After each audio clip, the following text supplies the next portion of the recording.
광고 말씀을 하나 드리겠습니다. 고난주간 특별 새벽기도 헌금은 내일 한 번만 마지막 날 드리는 것으로 그렇게 하도록 하겠습니다. 우리 옆 사람에게 한번 인사하도록 하겠습니다. 함께 십자가를 바라보며 살아갑시다.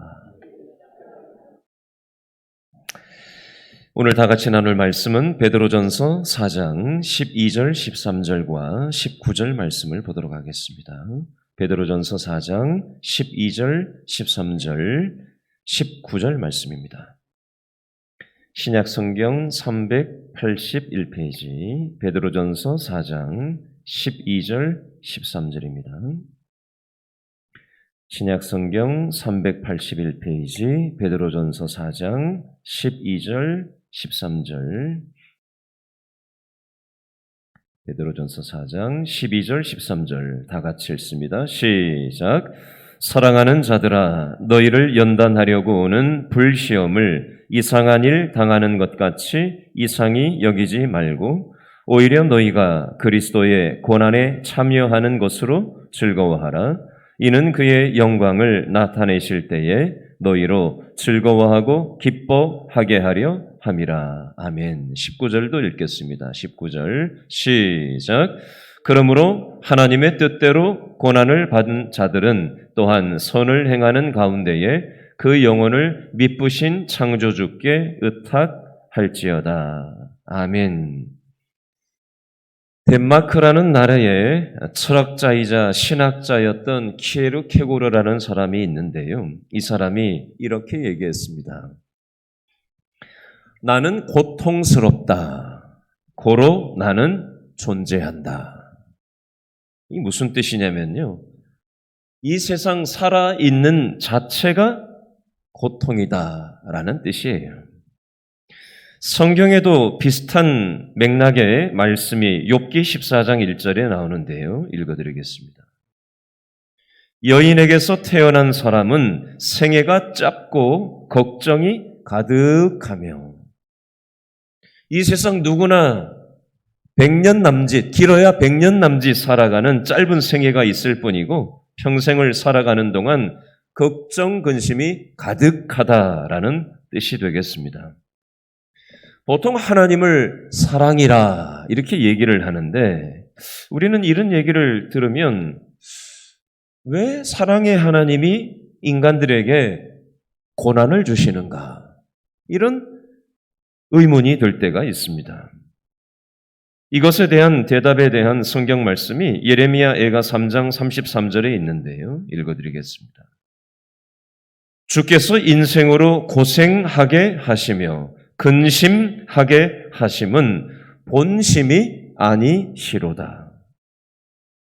하나님도 우리가 고난당하고 고통당하게 하는 걸 원하시진 않는다는 거예요. 그런데 그렇다면 왜 인간들에게 고난이 있어야만 하는 것일까요? 우리 인간 편에서는 이 고난이라고 하는 것을 우리는 밀어내고 싶고 원치 않아요. 그런데 하나님이 보실 때는 사람들에게 고난이 필요하다라는 것입니다. 옛날 청교도들은 이런 말을 했습니다. 고난은 변장된 축복이다. 겉으로 보면 힘들고 괴로운 것이지만 나중에 지나놓고 보면 그것이 결국 축복이 된다라는 것입니다. 이런 말도 있어요. 고난은 제3의 성례이다. 세 번째 성례이다. 우리가 이번 주일날 성례식을 하는데요. 세례를 할 거고요. 그 다음에 성찬을 할 거예요. 세례가 첫 번째 성례고 성찬이 두 번째 성례라면 고난은 바로 세 번째 성례다라는 말이 그냥 나오는 말이 아닙니다. 세례를 통해서 우리는 하나님을 경험할 수 있습니다. 성찬식을 통해서 하나님을 경험하고 그 고난에 동참하고 그것을 생각하는 기능이 있는 것입니다. 그리고 세 번째 성례라고 할 수 있는 이 고난을 통해서 하나님을 경험하게 되는 이치를 우리가 깨닫게 되는 것입니다. 오늘 우리가 읽은 베드로전서 4장 말씀에 보니까 이 베드로가 고난에 대해서 얘기하고 있습니다. 우리는 이 땅에 태어나는 생, 늙어가는 로, 그리고 병드는 병, 그리고 죽는 사, 생로병사를 통해서 가지가지 인생의 고난을 이 세상 사람들은 다 겪습니다. 베드로가 있었던 이 오늘 성경의 배경이 되는 이 로마 시대에도 예수님 믿는 것 때문에 고난을 당하고 박해당하는 일이 있었어요. 오늘 베드로전서 4장 12절 말씀에 보니까 사랑하는 자들아 너희를 연단하려고 오는 불시험을 이상한 일 당하는 것 같이 이상히 여기지 말라고 말씀하고 있습니다. 이건 무슨 뜻이냐면요. 이 땅 살아가면서 고난당하는 것은 모든 인간에게, 우리 믿음의 사람들에게 필수적이라는 것을 얘기하는 것입니다. 왜 그런가? 그 이유에 대해서 오늘 말씀을 중심으로 세 가지로 살펴보려고 합니다.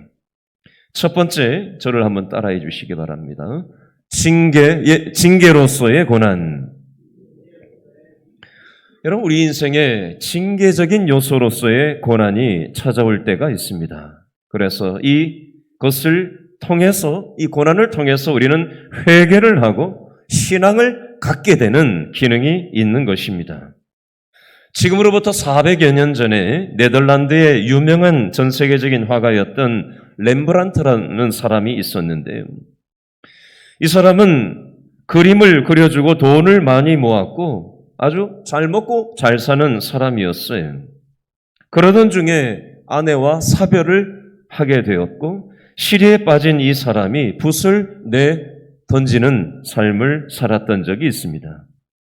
이 인생의 어려운 고난을 통해서 이 사람은 삶이 참 허망하다라는 것을 깨닫게 되고요.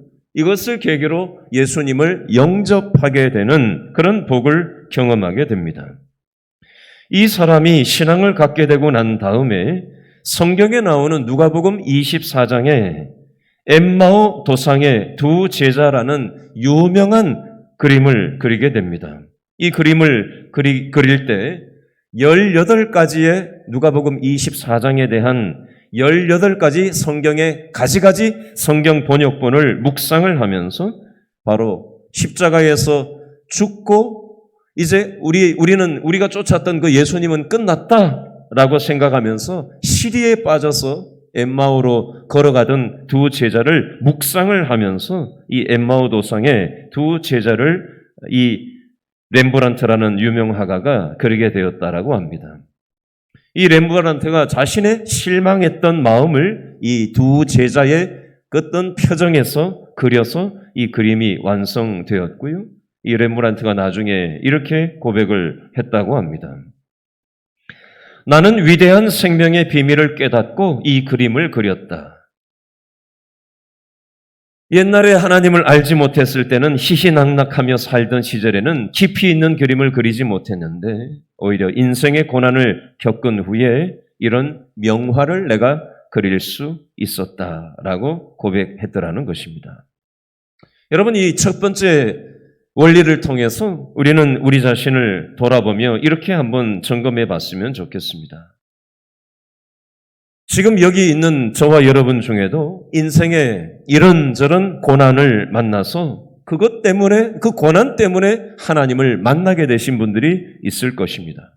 내지는 형식적인 기계적인 신앙생활을 하다가 인생의 고난을 통과하면서 신앙을 깨닫고 하나님께로 돌아오신 분들이 계실 것입니다. 하나님께서는 이런 인생의 징계를 통해서, 고난을 통해서 우리의 신앙의 유익을 통해서 내지는 하나님을 믿게 되는 그런 계기로 삼으신다라는 사실입니다. 두 번째, 저를 따라해 주시기 바랍니다. 연단으로서의 고난. 오늘 베드로전서 4장 16절 말씀을 보시겠어요? 베드로전서 4장 16절에 보니까 만일 그리스도인으로 고난을 받으면 부끄러워하지 말고 도리어 그 이름으로 하나님께 영광을 돌리라 라는 표현이 있어요. 그리스도인으로 고난이 올 수 있다. 이것은 무슨 고난이냐? 우리의 신앙의 연단을 위해서, 우리의 신앙이 성숙되고 단단한 신앙이 되도록 하기 위한 하나님의 계획 속에 있는 고난이라는 것입니다. 욥기 23장 10절 말씀 읽어드리겠습니다. 그러나 내가 가는 길을 그가 아시나니 그가 나를 단련하신 후에는 내가 순금같이 되어 나오리라. 시편 119편 71절 말씀입니다. 고난 당한 것이 내게 유익이라. 이로 말미암아 내가 주의 율례들을 배우게 되었나이다. 무슨 뜻이죠? 고난을 당하는 과정 중에 영적인 교훈을 배우게 되고 신앙이 성숙해졌다라는 뜻입니다.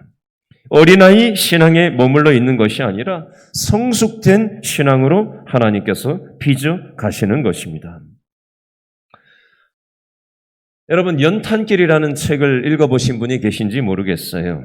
430만 부가 팔린 그런 책인데요. 초등학교, 중학교, 고등학교 교과서에도 수록이 되었고요. 또 전 세계 많은 언어로 번역이 되어서 팔려나간 책입니다. 단지 이것만 보면 이 이철환 씨라는 이 작가가 그 사람 작가로 아주 대성을 했구나라고만 생각을 하게 되는데 이 사람의 삶을 보면 얼마나 많은 고난이 있었는지를 우리가 알아야 되는데요. 이분은 어려서부터 엄청난 가난을 경험했던 사람이고요. 글을 썼지만 여러 출판사에서 번번이 거절당하는 시간이 있었던 분입니다. 그리고 무려 16년 동안이나 이명이 있었는데, 이명이라 그러죠, 이명. 어느 정도의 이명이냐면요. 고음의 쇠파이프 자르는 소리를 24시간 듣는 정도의 이명이 있었다고 합니다. 어지럼증이 있었는데 어느 정도 어지럼증이었냐면 5발자국도 걸을 수 없을 정도의 어지럼증이 있었답니다. 그리고 불면증과 우울증을 16년 동안이나 달고 살았대요. 이런 고난 속에서 살아계신 하나님을 만나게 되고 말씀 안에서 연단이 되었다고 합니다. 자기 집 한쪽 벽면에다가 이 A4 종이 100장에다가 성경 구절을 써놓고 100장을, 이런 걸 100장을 자기 방 한쪽에다 붙여놨다는 거예요. 성경 구절을. 그리고는 틈틈이 성경 말씀을 암송을 하면서 이 고난의 시간 속에서 말씀을 붙잡고 하나님 안에서 이 책들을 써 나갔다라는 것입니다. 최근에는 예수 믿으면 행복해질까라고 하는 기독교 서적도 출판을 했고요. 높은 뜻 정의교회 집사님이라고 합니다. 여러분, 우리는 인생을 살아가다가 고난을 만날 때가 있습니다.